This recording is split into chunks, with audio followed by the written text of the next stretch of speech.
后来乡亲啊，回答公司真趁钱，员工嘛真好康。供应公司的工程师底薪为432万起跳，也毋过要入去因公司无简单，上无爱经过6关的面试。Hi, welcome to NVIDIA.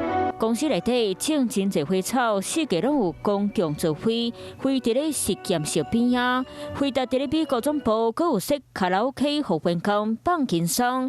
毋过想要引来是真无简单。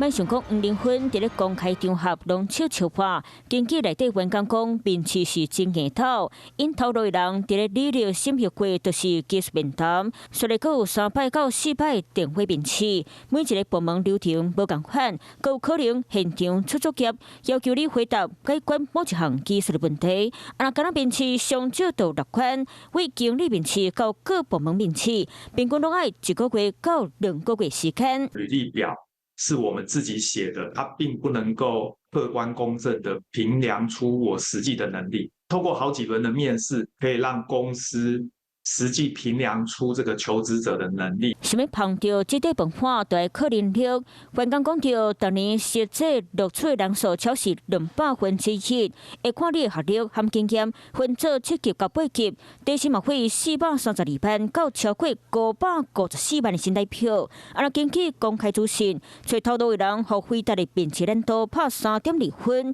一般超过3分就感觉真难度，所以嘛，互看作是甲 Google 等大企业要引入去的难度是偏侪巧，亲像 Google 会甲因头路的人做全面评估，一关一关落去，后续阁有超过300面试。解决问题的能力是第一，第二个就是要有创造力，再来就是要有积极的态度，最后呢，跨领域的支持。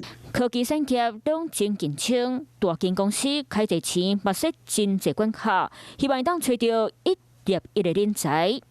Hello， 我是蒋欣梅。想要抢先掌握最及时的新闻资讯吗？赶快订阅、按赞、开启小铃铛，锁定华视新闻 YouTube 频道。